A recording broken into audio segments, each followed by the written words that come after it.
ಎರಡು ಕ್ಷೇತ್ರಗಳ ಉಪಚುನಾವಣೆಯ ಕಾವು ಜಾಸ್ತಿ ಆಗ್ತಾ ಇದೆ. ಬಟ್ ಈ ಬಿಸಿಲಿನ ಬೇಗೆಯಲ್ಲೂ ಕೂಡ ವರುಣ ತಂಪೆರೆದಿದ್ದಾರೆ. ಮಳೆಯಲ್ಲೂ ಕೂಡ ಸಿಎಂ ಸಿದ್ದರಾಮಯ್ಯ ಮತ್ತು ಡಿಸಿಎಂ ಡಿಕೆ ಶಿವಕುಮಾರ್ ಅವರು ಅಬ್ಬರದ ಪ್ರಚಾರ ಮಾಡಿದ್ದಾರೆ ಎನ್ನುವುದರ ಡೀಟೇಲ್ ಸಿಗ್ತಾ ಇದೆ. ಮಳೆಯನ್ನ ಕೂಡ ಲೆಕ್ಕಿಸದೆ ಪ್ರಚಾರದಲ್ಲಿ ಸಿಎಂ ಸಿದ್ದರಾಮಯ್ಯನವರು ಭಾಗಿಯಾಗಿದ್ರು. ದಾವಣಗೆರೆ ದಕ್ಷಿಣದಲ್ಲಿ ಜಮೀರ್ ಜಪ ಮಾಡ್ತಿದ್ರಂತೆ ಜನ.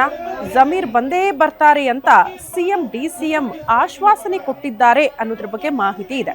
ಕಾರ್ಯಕರ್ತರನ್ನ ಸಮಾಧಾನ ಪಡಿಸಿದ್ದಾರಂತೆ ಸಿದ್ದರಾಮಯ್ಯ. ಈ ಹೊತ್ತಲ್ಲಿ ಮಳೆಯನ್ನ ಲೆಕ್ಕಿಸದೆ ಛತ್ರಿ ಹಿಡ್ಕೊಂಡು ಭಾಷಣ ಮಾಡಿದ್ದಾರೆ ಸಿಎಂ ಸಿದ್ದರಾಮಯ್ಯ. ಸಮರ್ಥ ಶಾಮನೂರು ಪರ ಸಿದ್ದರಾಮಯ್ಯ ಮತಯಾಚನೆ ಮಾಡಿದ್ದು ಉರ್ದು ಭಾಷೆಯಲ್ಲಿ. ಪ್ರಭಾ ಮಲ್ಲಿಕಾರ್ಜುನ್ ಮತ ಪ್ರಚಾರ ಮಾಡಿದ್ರು.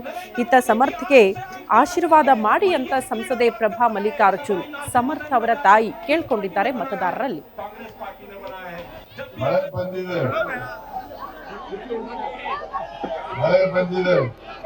ಜಮೀರ್ ಅವರು 5ನೇ ತಾರೀಕು ಬರ್ತಾರೆ.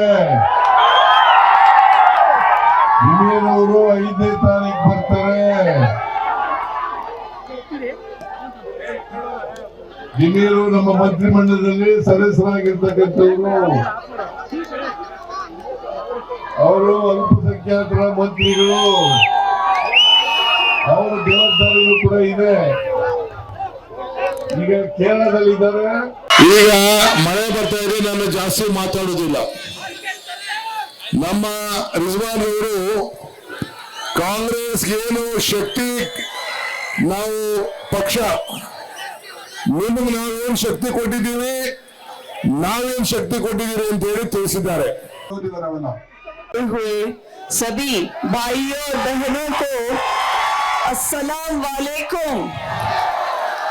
आप सभी का प्यार, आप सभी का विश्वास जो आपने अप्पा जी को, डॉक्टर शामनूर शिवशंकरप्पा जी को 6 बार जिताकर दिखाया है। अब समय आया है